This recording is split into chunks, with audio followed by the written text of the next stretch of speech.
I'm ready for all today. Through all the pain, all the way, all the way. The fight to one for all, my life to love, we taking it all the way.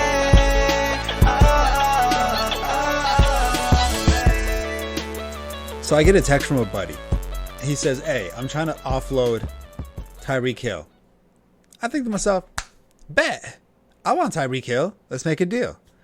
So I offered him Mike Evans and David Montgomery. How do you feel about that trade? Give me Tyreek Hill. You tried Tyreek Hill? Mm-hmm. Well, he ended up trading him for Joe Mixon. So Straight up. Straight up. I'd probably rather Mike Evans and David Montgomery than Joe That's Mixon. what I said. I thought I was realistically. I thought I gave him a pretty good deal. Yep. I'd still rather Tyreek Hill over all three of those players. Yes, yeah, exactly. I would too. Yeah, I would too. That's why I wanted to do that. But realistically, when you look at a team structure, my RB1 is Austin Eckler, RB2 is Fournette, my RB3 was David Montgomery, and I happen to have Mike Evans. So I was thinking to myself, okay, I can offload Mike Evans and then replace him with Tyreek Hill, and David Montgomery, he's kind of iffy on the bench, flex spot status on my roster. I could offload him and then pick up Tyreek Hill. I thought it was genius. Turns out, maybe I'm the idiot and he's a genius. I don't know yet. Maybe. It's all about Tyreek Hill now after the weekend. Tyquan Thornton, 2 touchdowns. Thanks for coming. Tyreek Hill is old news. Who? Tyreek Hill, old news. All about Tyreek. Who's Tyreek? Is this a joke that I missed? No, Tyquan Thornton. Tyreek Hill, they call him.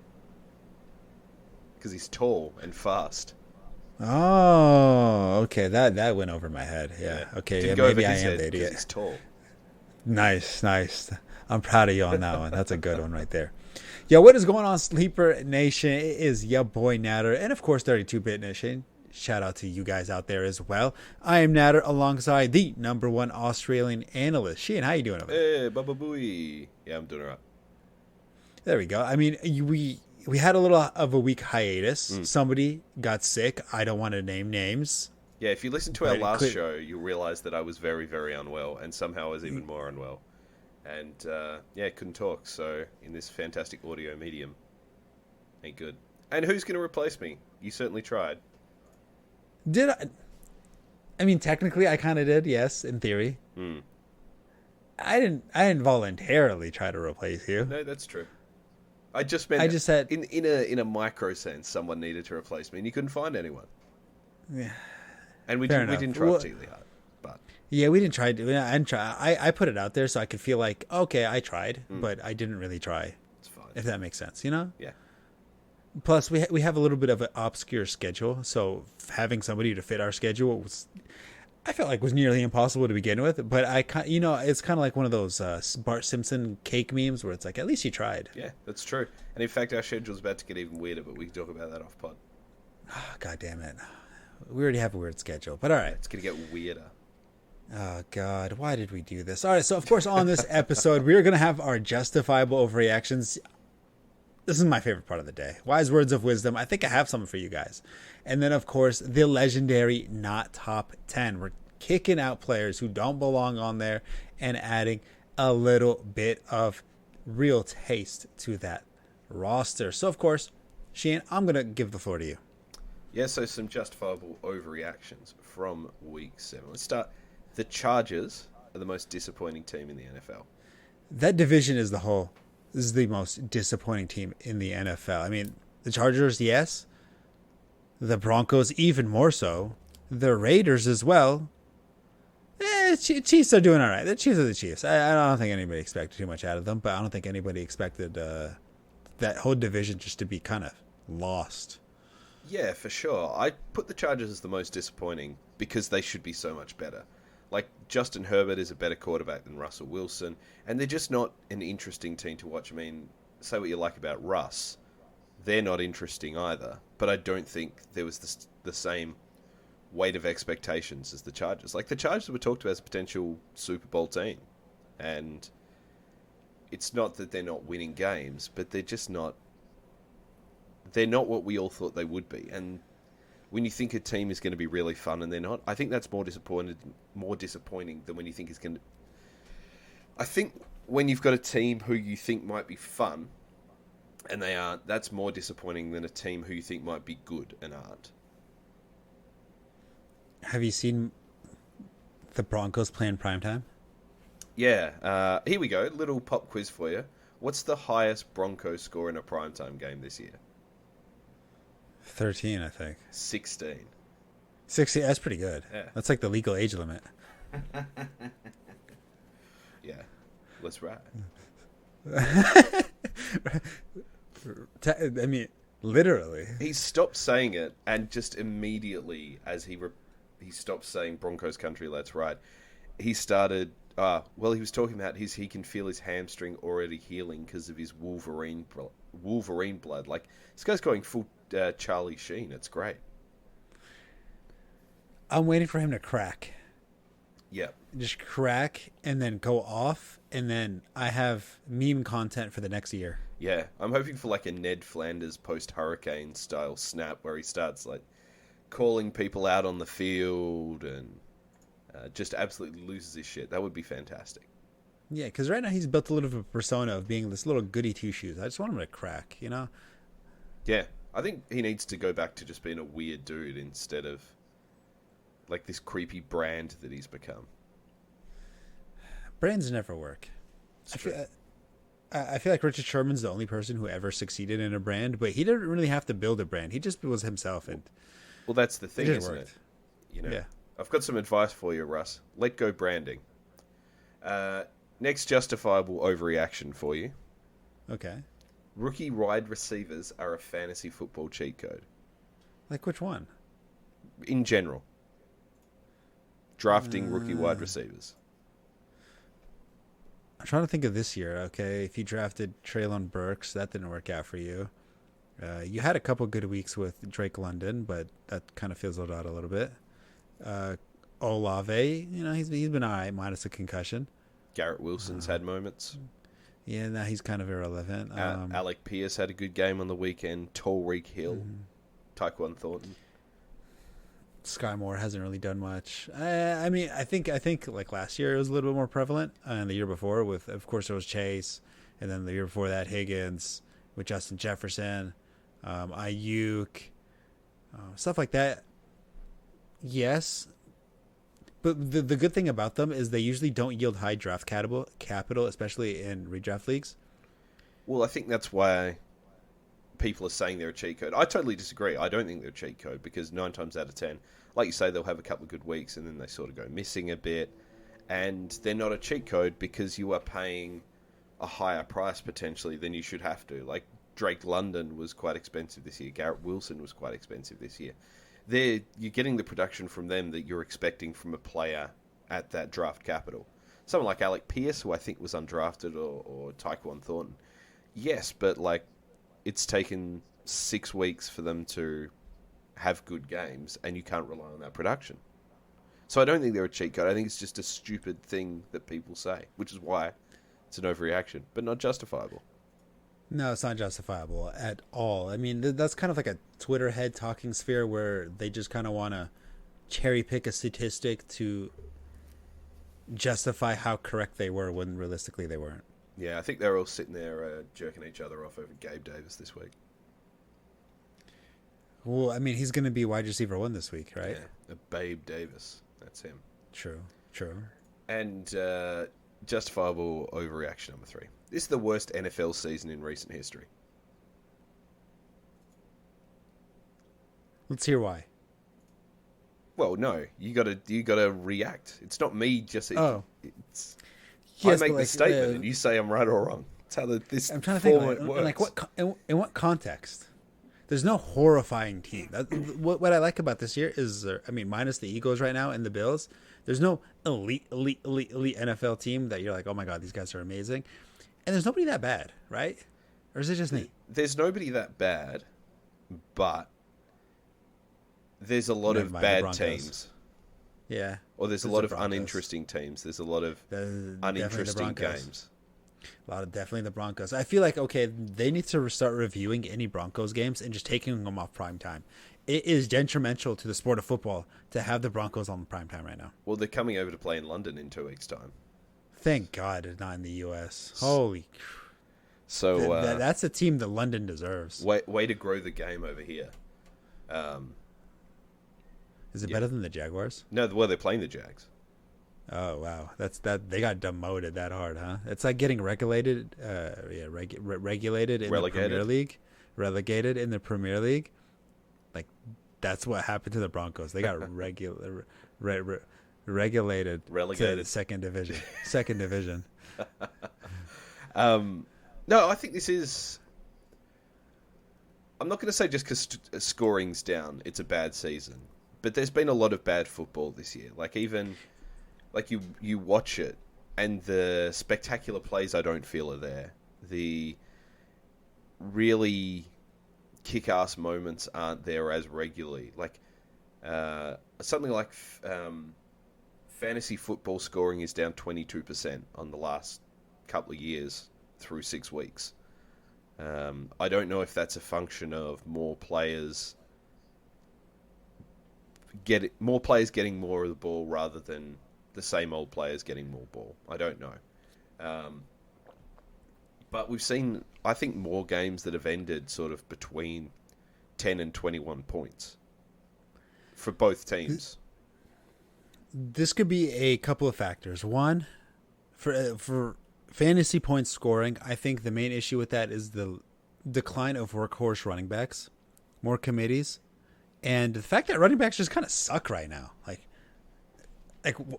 right now, Austin Eckler is probably, I think, RB1 or close to RB1. Yep. He's not that good. He's not playing that good. He's on track to catch the most ever passes by a running back. Yeah, that's the reason why. He's basically a wide receiver playing running back. He's not playing good at all. When I watch him run, it looks kind of sad. Yeah, remember when I said he'd be the RB1 this year? Yes, I do remember that, yeah. I mean, okay, I'm proud of you for that one. I mean, Jonathan Taylor, he's playing like dog water when he's healthy. Let's see, Joe Mixon, he's averaging like 2.5 yards per carry. Phenomenal, good job. Derrick Henry, I haven't even seen a highlight out of Derrick Henry this year. I don't even know what he's doing. A guy that we'll talk about later, Ramondre Stevenson. Like, he got 90-odd yards and a touchdown on the weekend. He ran terribly. He was just running into the teeth of the defense. Yeah, and I think he had, like 2 30-yard runs that made up 60% of his rushing yards. Yeah. And, to circle back to that Patriots-Browns game as well, there was so much space in that Browns secondary. Let's say they weren't playing defense. It's weird. And then Leonard Fournette, he averages like half a yard per carry, somehow RB 2 or 3. Alvin Kamara, inconsistent. Josh Jacobs looks great all of a sudden. It's weird. I don't have any stats for this, and I probably could have thought about it and worked it up. I feel like we're seeing fewer first downs than we used to.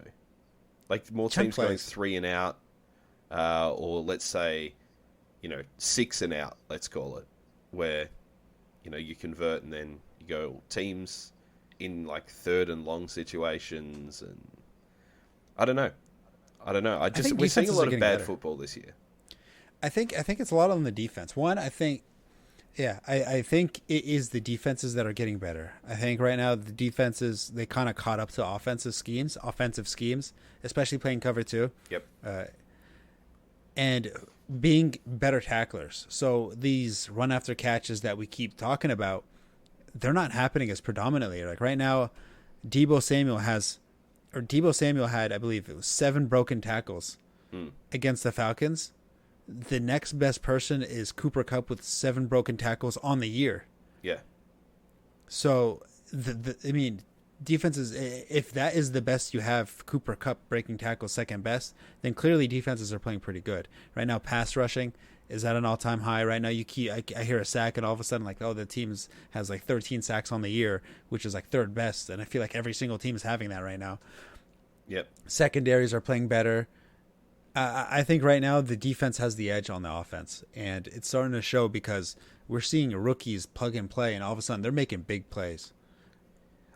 I think this is a similar issue to all these sort of breakaway NFL, breakaway American football competitions like the AAF, the XFL, the USFL, all of those ones. You can't find 32 people to play quarterback at an elite level, and you can't find 150 people to play at an elite level on the offensive line. So when you've got terrible players on the offensive line, terrible quarterbacks, it doesn't make for a particularly good product. And I think we're seeing some fairly ordinary line play this year. We're seeing some very ordinary quarterback play from players who are some of the greatest we've ever seen, like we've talked about.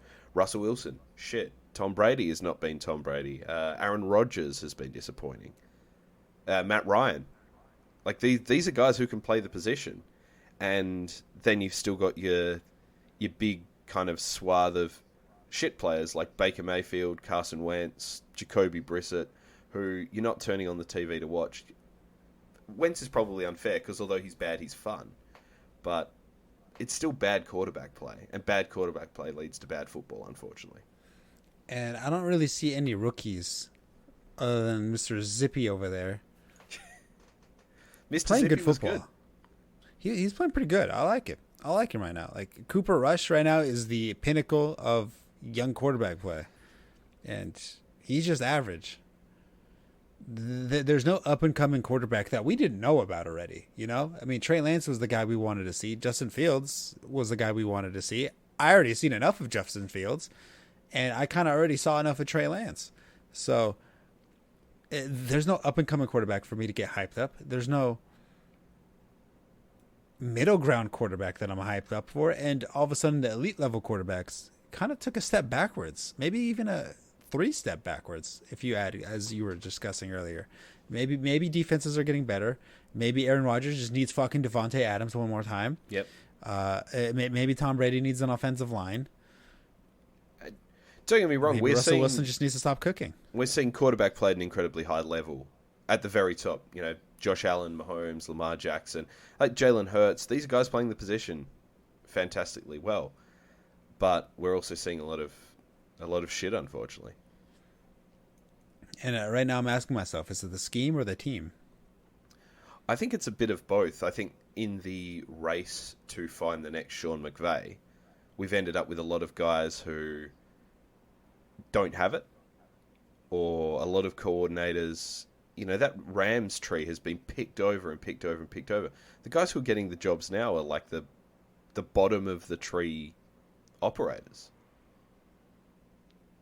Just because they have the word McVay on their resume, they're getting jobs. Yeah. You think if I just put McVay in my resume, I can get a job? Maybe get Maybe a Shanahan.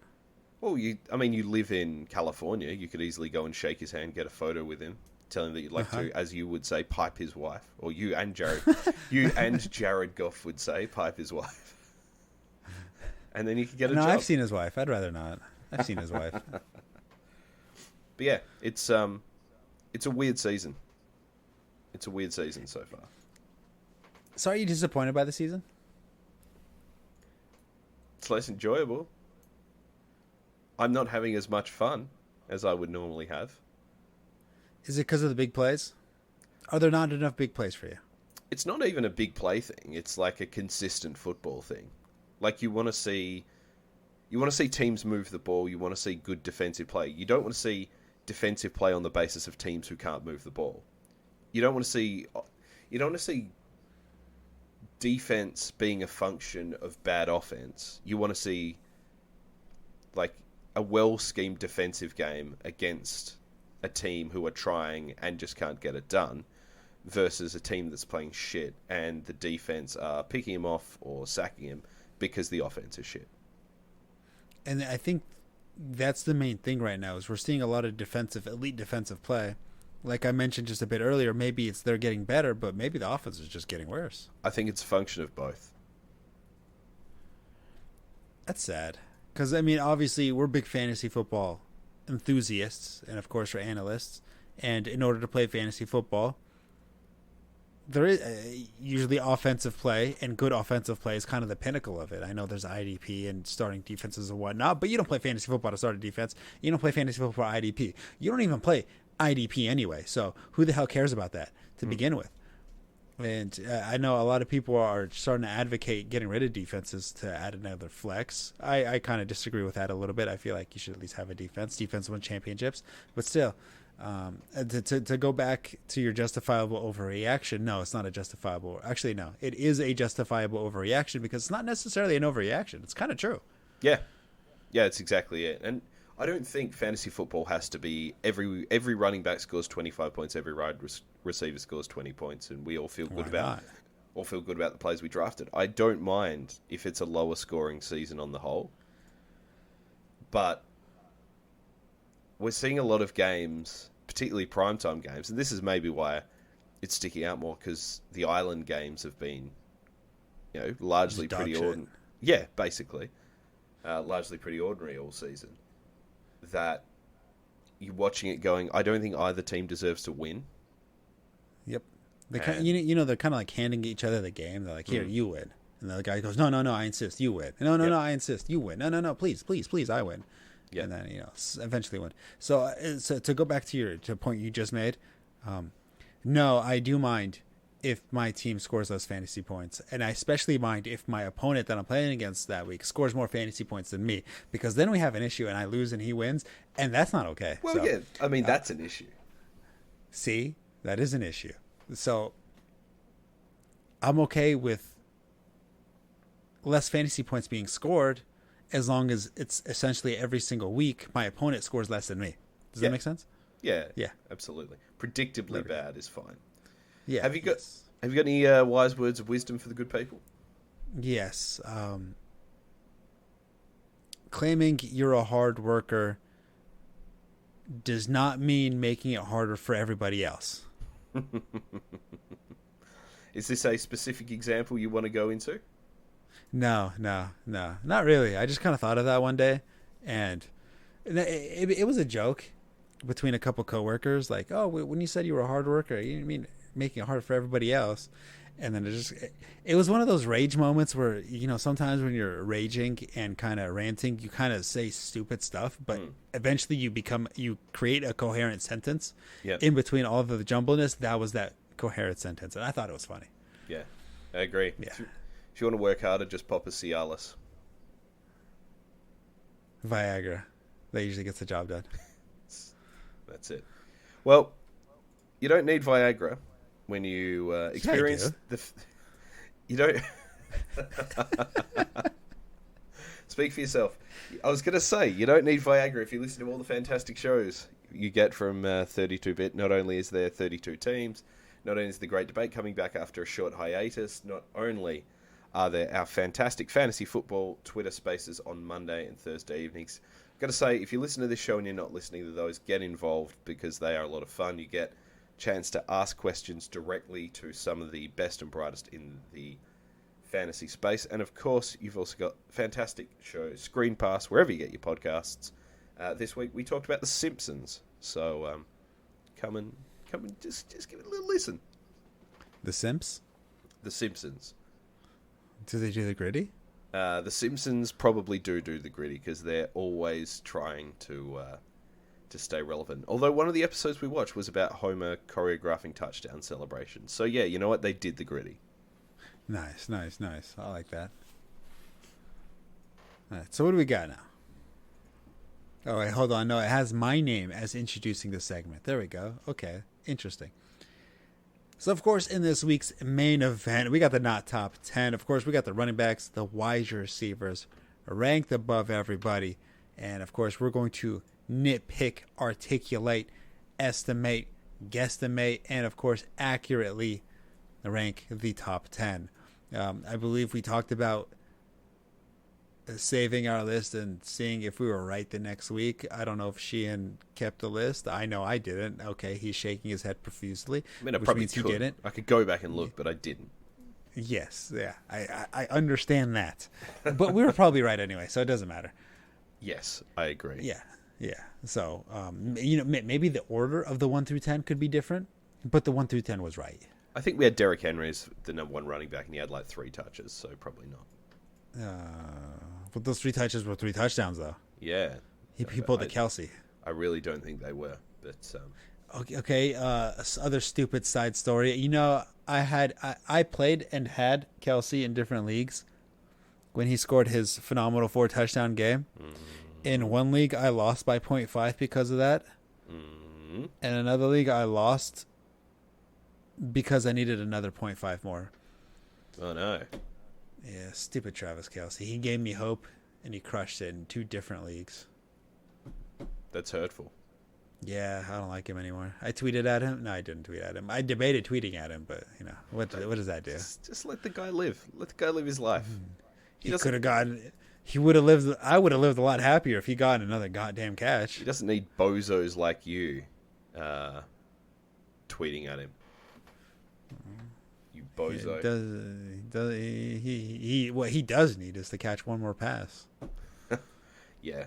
No, I'm with you. I needed anything from Albert O on Monday to win, and I got nothing because he didn't play. Who the hell is Albert O? See, that's where you lost. Albert Akui Boonham from Denver. Yeah, he's been shit all year, but he was all that I had. Speaking of people that didn't play, Yes. goddamn Melvin Gordon, huh? How you doing over there on the bottom of the barrel, you trash bag? I'm going to take another victory lap because I went out and I said that Latavius Murray was the running back to own in Denver, not Mike Boone, not Melvin Gordon. And you know who the running back to own in Denver is? None of them. Latavius Murray. Lactavius intolerant. That's what he is. Yeah, no, good. That's a real good one. Lactavius.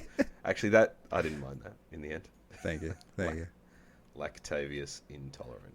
Yeah, he didn't do anything, and all of a sudden now that Hackett, God, we'll talk about Hackett in another episode where we could rant on him, but he still says Melvin Gordon's the starter. Do you press X for doubt on that one? No, he's obviously not the starter. If he was the starter, why didn't he play? That was his revenge game too. It was against the Chargers. He could have done anything, and they took him out. Yeah. Did he really throw a hissy fit? Was his gritty not up to par? Potentially. I've been looking for the not the top 10 that we did in week 2, and although I have the original, I can't find what we actually said. But given the top 10 included Clyde Edwards-Helaire, Tony Pollard, and James Robinson, I'd like to say that we were probably wrong. There's no way we had Tony Pollard in our top 10. There's no way. No. But he was RB3 on the week. Nobody had Tony Pollard in the top 10. No, absolutely not. Yeah. All right. Okay. Let's get into it for this week. Tell us who's in the top 10, and then we can tell you who's not in the top 10. All right, so in the now top 10 for the running backs, we got Saquon Barkley going against Jacksonville. That's kind of a lock for RB1. Austin Eckler against Seattle. Okay, maybe that's a lock for our number 1. Christian McCaffrey against Tampa Bay. Derrick Henry against Indianapolis. Nick Chubb against Baltimore. Ramondre Stevenson against Chicago. Leonard Fournette at Carolina.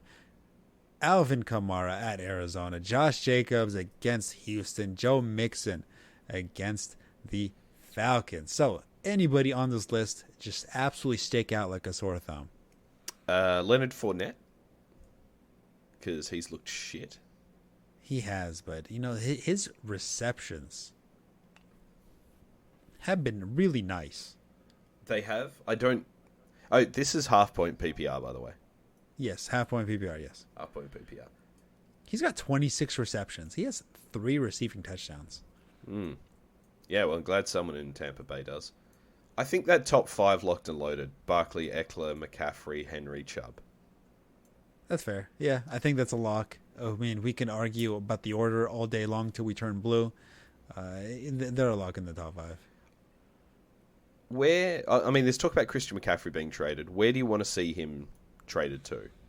Realistically, as in a solid fantasy aspect, Mm-hmm.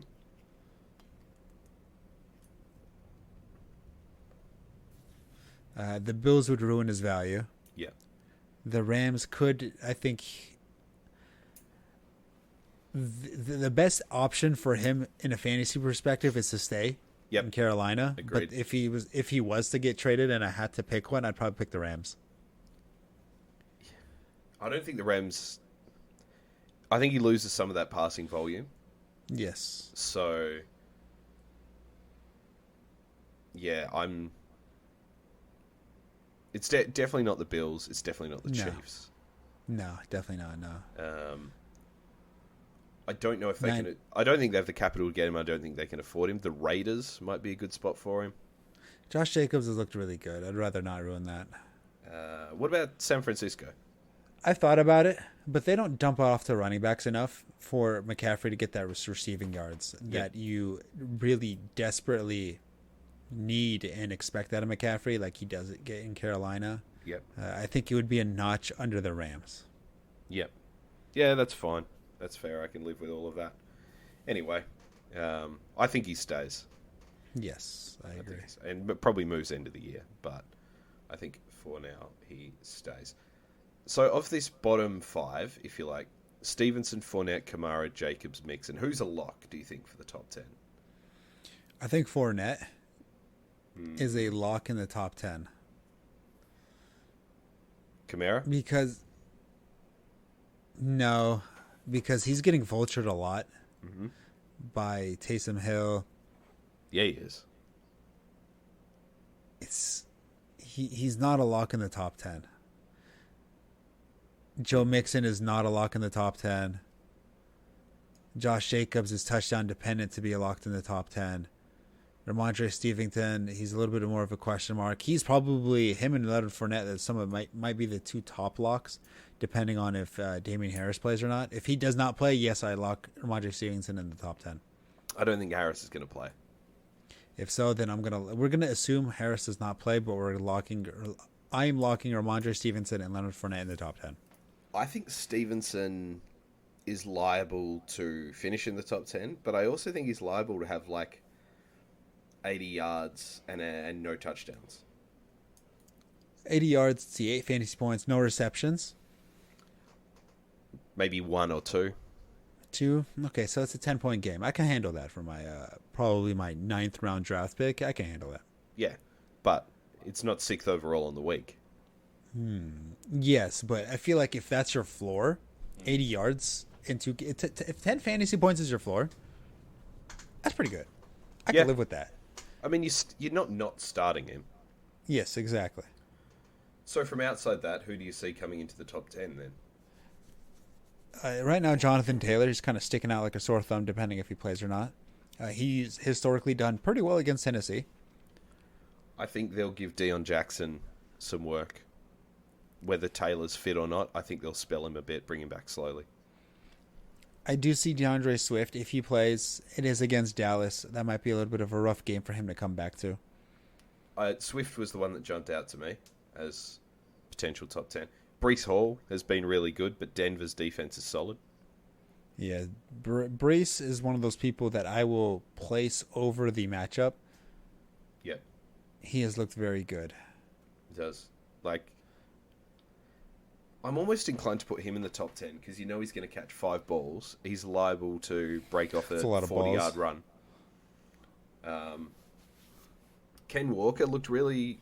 I was a big fan of Ken Walker in college, but I thought he ran really well on Sunday. There was a play where he basically ran into a brick wall, stopped on a dime, cut to the outside, and then got another 20 yards, which was really impressive.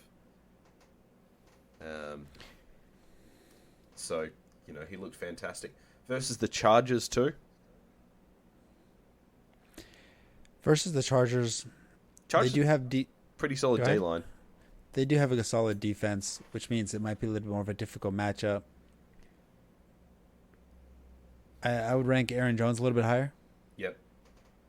Against a underperforming Washington defense. Yep. So I would like to find a way to put Aaron Jones in the top 10. I might take out Joe Mixon and put him in there. I'm not confident with Aaron Jones just because of A.J. Dillon being there. A.J. Dillon's not playing that well. Yeah, but he's a touchdown vulture. He is a touchdown vulture. Well, I mean, I guess we could say the whole Packers offense is not playing well at all. Yep. Joe Mixon will get a majority of the volume, but that secondary is a liability at Atlanta. The front seven is a little bit better than given credit for, I should say.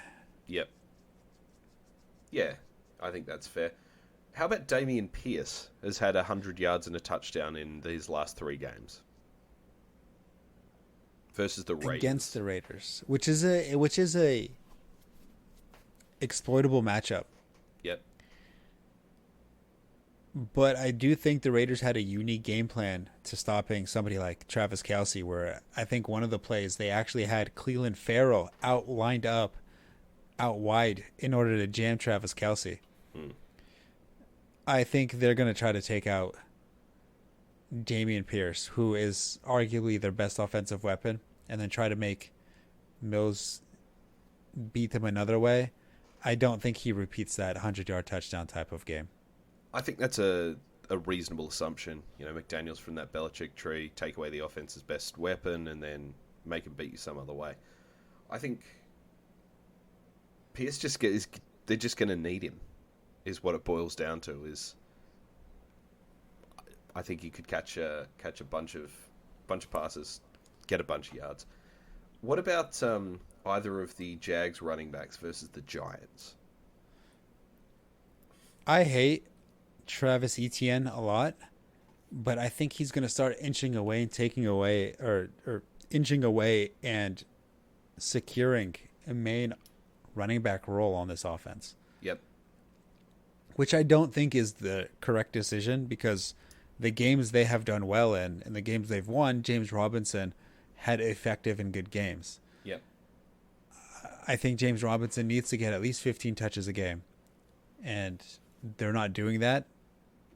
They'd rather throw the ball to Travis Etienne, and if that's the case, then he's just going to have to be the guy. And Trevor Lawrence is punching him in. He is. Which ruins everybody's fantasy value. It sucks. Yeah. So, all of that said, who are we taking out here? I would like to take out Joe Mixon the most. Him and Kamara are the two ones that I'm more iffy about. I think Kamara the most, though. Well, yeah, Kamara the most. I'm happy to take out Kamara and Mixon. Then who do we have coming in? If Jonathan Taylor plays, I'd like to add him in. I would also like to add Aaron Jones in, but he's a little bit more of the boom bust. Aaron Jones, I think against Washington, I think he has more of those boom games. I mean, I'd say the same about Swift. If Swift plays, I'd add him in, but against Dallas is difficult for me to justify that one. It is. I could see that being a shootout game, though. Dallas defense they have a good defense. They do.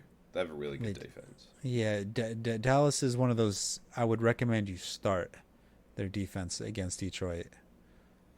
What about Raheem Mostert versus Pittsburgh? He is a sneaky good running back. He is one of those guys that if you picked him up on the waivers, if you drafted him late, he's going to pay a lot of dividends as long as he stays healthy, of course. Yep. I mean, he has gotten, I think, a minimum 15 touches in the last 2 or 3 games. And he's made the most of them. It's not spectacular, but he's been efficient and effective in your fantasy lineup where he gets at least his projection, which realistically that's all you could ask, and that's not bad at all. Yeah. No, that's who I've got on as my RB3, RB4 in a couple of leagues. Drafted him late. He's been fantastic. I think Breece Hall ends up in the top 10. And I don't doubt that. I'm not convinced enough to put Aaron Jones in. I will put in Zeke versus Detroit. Ooh, you're putting Zeke in, huh? Yep. Oh, that's spicy. Actually, it's not that spicy. It's Detroit. I expect him to take the lead early. Yep. Him and Pollard are going to split work, but I think Zeke gets the touchdowns. Okay, that's fair. And you're going for? Yeah, I'm going to put in Jonathan Taylor and Aaron Jones. And Aaron Jones. Cool. I have made a note of that so we can look. Okay. We can look. And outside the top, say the top 20, who's the most likely to have a top 10 week? I mean, we've talked about Mostert, we've talked about ETN, we've talked about James Robinson. What about someone like... Don't know. I don't have an example. Kenyon Drake again.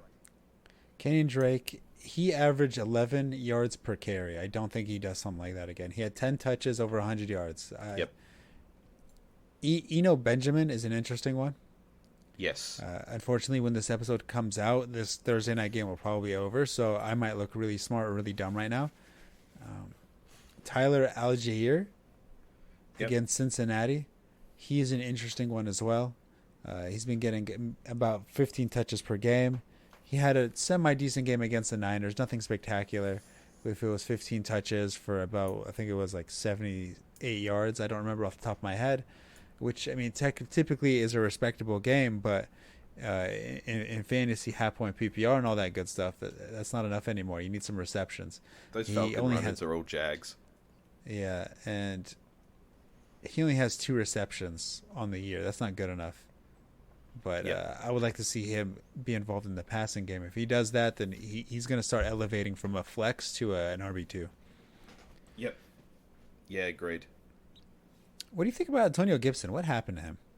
Fell off the face of the earth. Yeah, you know why? Because he's shit. Exactly. And who called it from the beginning? You did. Thank you. I just needed to hear the reinforcement. I actually don't think he's shit. I think he's all right. But I just don't think he was giving them what they wanted at the position. I think they were looking to replace him ever since they realized how bad he was in pass protection. Yes, that is an issue for a guy who was a passing down back. Yes, you want to be a passing down back, you better be able to protect a quarterback. And I mean, Kyle Allen, that's the quarterback's name. He is solely responsible for ruining his career. Yeah. Anybody else in the running back position? No. Let's see. Chase Edmonds. No, he would be the backup to... Mostert. Exactly.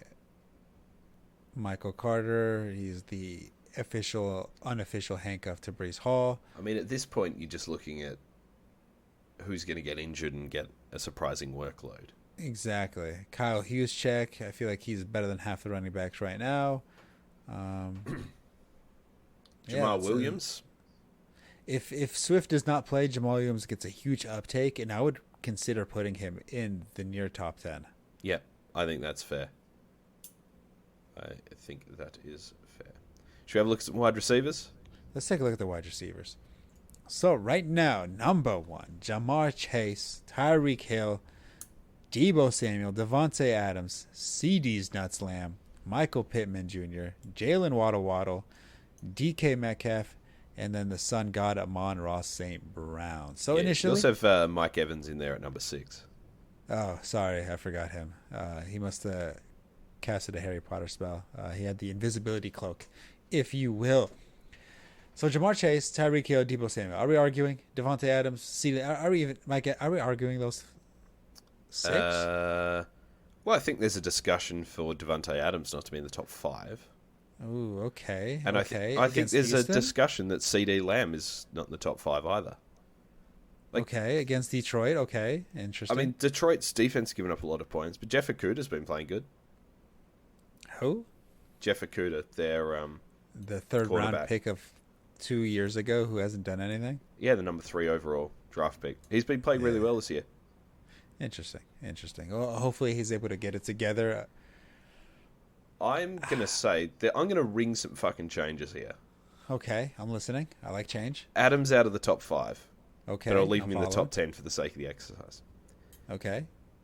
CD Lamb out of the top 5. CD's nuts. Okay, interesting. Mike Evans out of the top 10. Interesting. Jalen Waddle out of the top 10. Michael Pittman out Waddle. of the top 10. This is a huge change. You're doing a lot right now. Yep. I agree with the Michael Pittman. He's trash. I'd drop him. Well, Alec Pierce has looked really good as well. Yeah. I'm going to say Alan Lazard versus Washington is a top 10 player. Okay. I'm going to say Mike Williams versus Seattle. is a potential top 10 player. I will never put Mike Williams anywhere near my list, but go ahead, keep going. I know. I think there's potential for Jacoby Myers versus Chicago to be a top 10 player. Interesting. I was kind of just staring at his name right now, but I didn't have the balls to say it, but keep going. Terry McScorin versus Green True. Bay with Taylor Heineke has the potential. I will never support that Starbucks drink of a name. And what about DJ Moore with PJ Walker? The initial brothers. I'd rather check into a mental hospital. That's fair. Robert Woods versus Indy.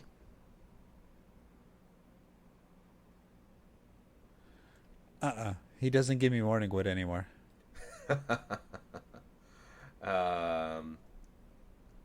But Chase Claypool versus whoever they're playing. Miami. That might be a sneaky matchup. Deontay Johnson's probably the one there versus Miami. But Yeah, see, this one's going to be really interesting on what they do because, I mean, what Miami really likes doing is putting their best receiver on the number 2. Best cornerback on the number 2 receiver, and then they'll bracket or double team the number 1 receiver. Yep. So who they identify as the number 1 and the number 2 will kind of dictate how these wide receivers play. I can't tell you which one's going to be the wide receiver 1 and the wide receiver 2. It's what they deem. I mean, a couple weeks ago they deemed it to be Chase Claypool and Tyler Boyd, out of all people. And then they put their best corner Xavier Howard on Higgins. So what they decide is the best, I couldn't tell you, but one of them's going to get shut down, and then one of them's going to have the one-on-one matchup to have the opportunity.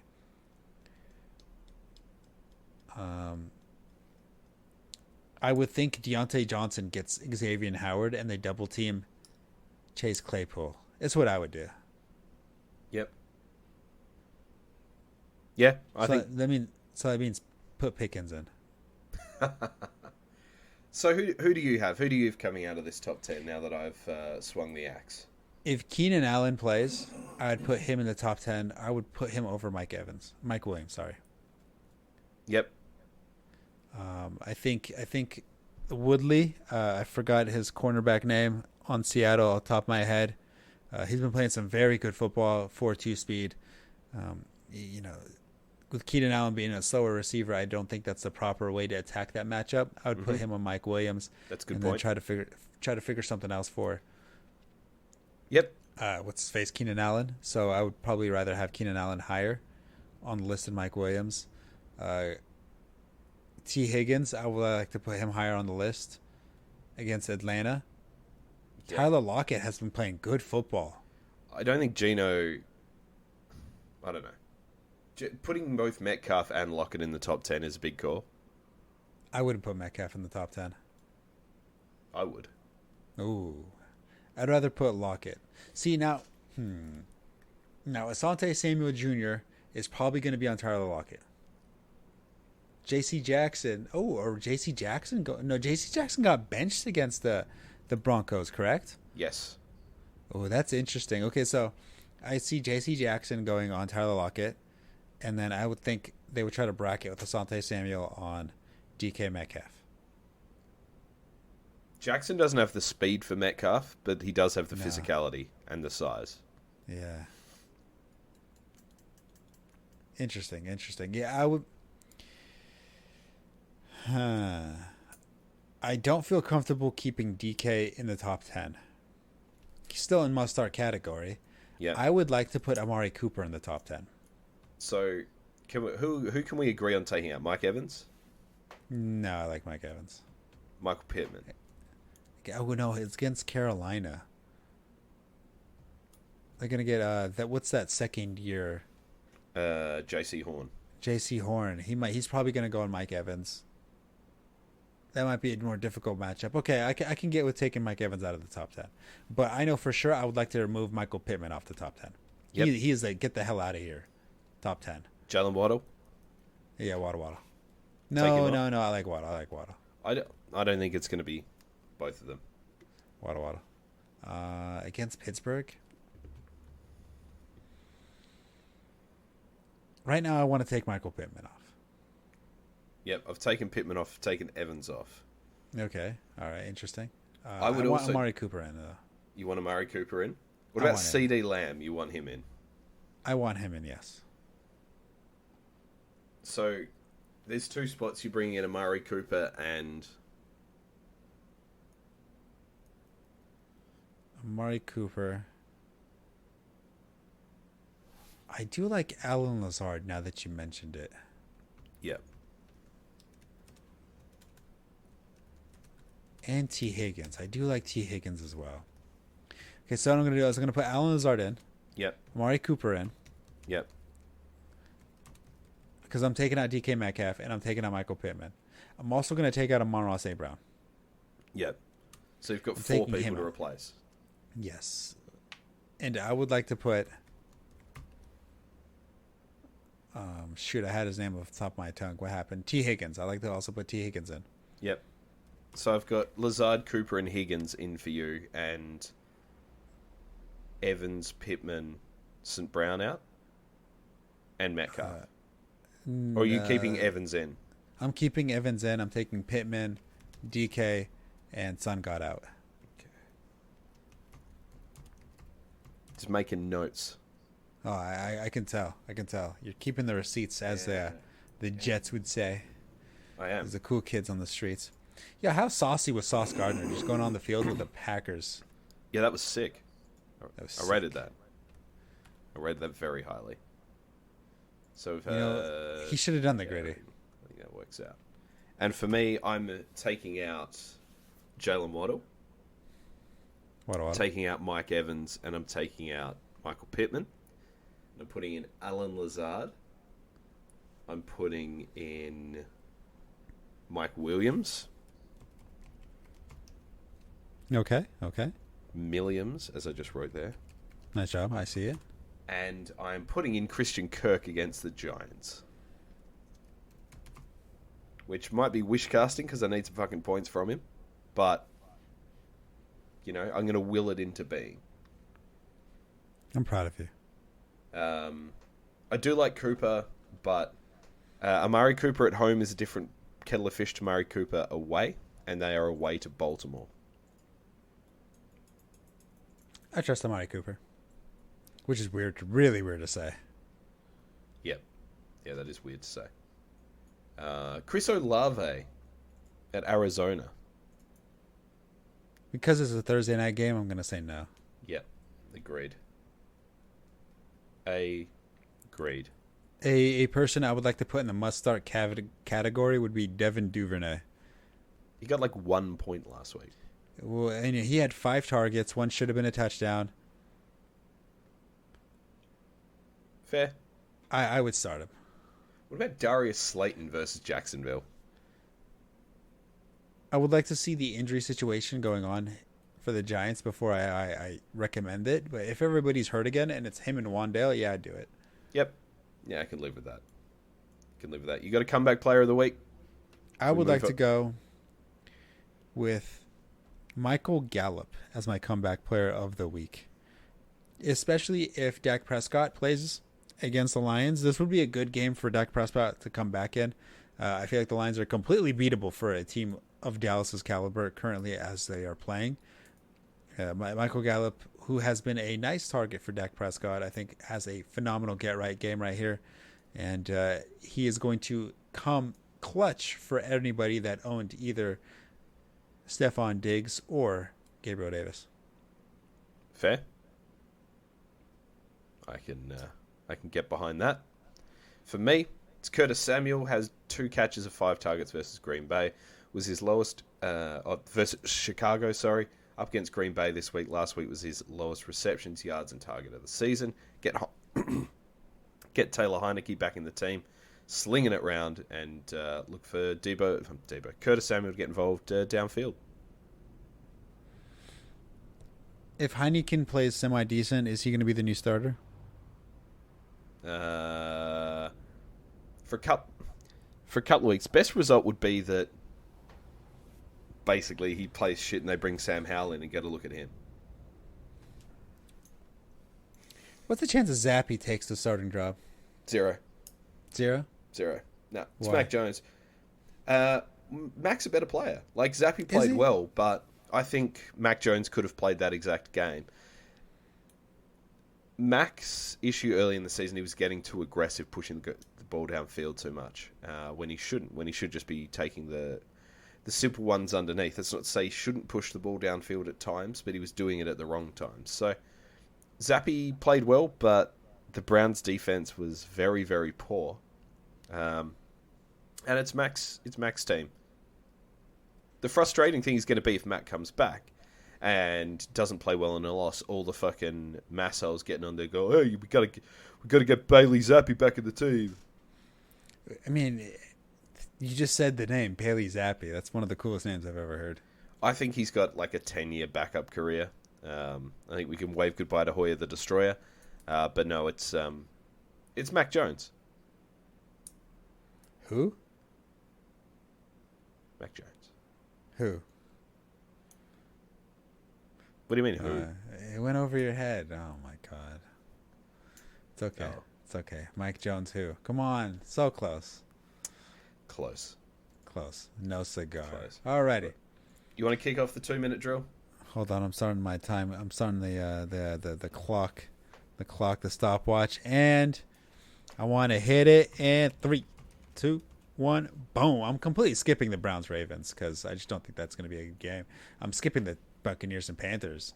Falcons and... God, okay, hold on. These games look like trash right now. Holy, I don't even know what I want to talk about. Packers and Commanders. No, I'm not talking about I'm definitely not talking about the Jets and Broncos. Fucking the Texans and the Raiders. Okay, let's have a battle of the 1-3-1 and the 1-4. Wow, that's the Seahawks and the Chargers. Okay, we're getting better. The Chiefs and the Niners. I don't want to talk about that. I think the Niners are gonna get pummeled. Steelers and the Dolphins. That seems like a good game. Psych. The Bears and the Patriots. Snooze fest. Holy. You know what? I'm forfeiting the rest of my time. There's like nothing here that I want to talk about. You know what? Here, I'll try to make do. So Jared Goff is the only QB with 2 games of 4 touchddown passes in 2022. Passed for 284 yards and 2 touchdowns in his last start against Dallas in 2019 with the Rams, of course. I have to point that out just in case. Since 2004, ranks 4th in the NFL with 27 300-yard passing games. Interesting, huh? That is interesting. Yeah, that is interesting. That's all I got for you. This is when you said earlier in the episode that this has been a disappointing year for football. Yeah, you get games like these, and that's what you get. Fair enough. Right. Let me get my mouse to work here.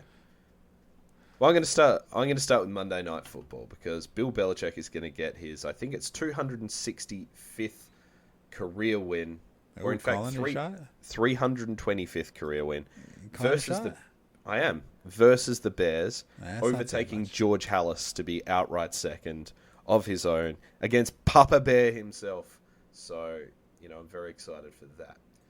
You're right, there aren't a lot of great matchups this week, but I am interested to see how the Falcons-Bengals play out. They're 2 teams that I would say one is overperforming, one is underperforming. But I think this is genuinely in any given Sunday game. We had Kyle Pitts finally scoring his first touchdown on American soil last week. The Falcons can move the ball. They're doing a great job with Marcus Mariota under center. And the Bengals... There's something going on there that's not quite right. It seemed that Jamar Chase had a get-right game last week. Could see this being a big game for him. However, you can just never tell with what the Bengals are serving up this year. So, interested to watch it. I think it's a nice little 1 o'clock, 6 o'clock game here. I think it's, 10 o'clock for you. So, yep. Absolutely fantastic. It's going to be good to watch the Cowboys at a decent hour as well. Getting to watch them and see how they cope with Detroit, and as you say, Goff throwing all those 2 games with 4 touchdowns. I wonder if that'll come up against the Cowboys. We've only conceded more than 1 touchdown once this year, so give me some of that. The Giants at the Jags. Somehow the Jags are favourites at home. They're 2-4. The Giants are 5-1. I don't know if that's a fake 5-1 from the Giants, but I'm interested to see it play out. I do think the Jags win this one. I think it's going to be close, and I think this could be Trevor Lawrence's coming out party. Against the Giants? Yep. The Giants, I've been told, are the worst 5-1 team, but they've beaten some pretty good teams. The only one of those that I guess you would say it's a fugazi win might have been the first week. I don't know if 5-1 is a fair reflection, but they've won those games. I mean, yeah, they beat the Packers. They beat the Ravens. I feel like that's all you really need to say. To say, hey, we did it. It was a good win on the weekend. A real good win. And smart football from Saquon. Right, prognostications. What do you got? Shoot, I'm still upset about the fact that I was almost so close, so right about Chris Collinsworth making the dirty joke or a dirty phrase. Alrighty, Bailey Zappi wins the starting role this week. I don't think it's going to be this week because I don't think Mac's back from injury. Exactly, that's how good he's going to play. It's not even a prognostication. I don't think so. He could play fantastically. I still don't think he's going to get the job.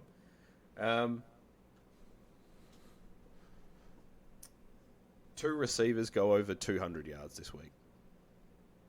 So two receivers go over 200 yards and 2 touchdowns. Okay, do you happen to want to give me a hot take on who does that? Jamar Chase, one of them. Okay. Alan Lazard, the other. Ooh, 200 yards from Lazard. Ooh, interesting. Yeah. He's going to start early, and Rodgers is just going to pepper him. It'll be like 10 or 11. Or in fact, let's say 13 or 14 catches on like 20 targets. Okay. 20 targets. There's a lot of targets. Yeah. It is a lot of targets. For what's probably going to happen is some guy named fucking Paris Campbell and Nick Westbrook-Akeen are going to get them. Well, they don't play for the same team, but yeah. Exactly. It's fine. Wait, hold on. Did you say 2 people on the same team?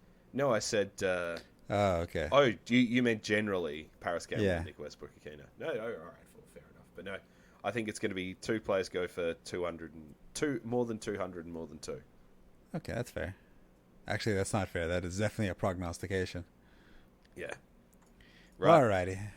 That's going to have to wrap up this episode. Of course, hopefully you guys were entertained and were able to pick up some type of information. Of course, you can find me on Twitter, which I'm not really all that active on, at @TopTierTactics_. Well, Sheehan, how can everybody find you? Yeah, you can find me on Twitter at Sheehan Solo. You can listen to me on my other show, Screen Pass, about football and popular culture. You can find that wherever you get your podcasts. Platform. And of course, other than that, hey, good luck, everybody.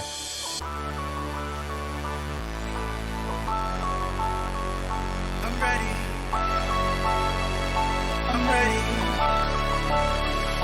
I'm ready for all today.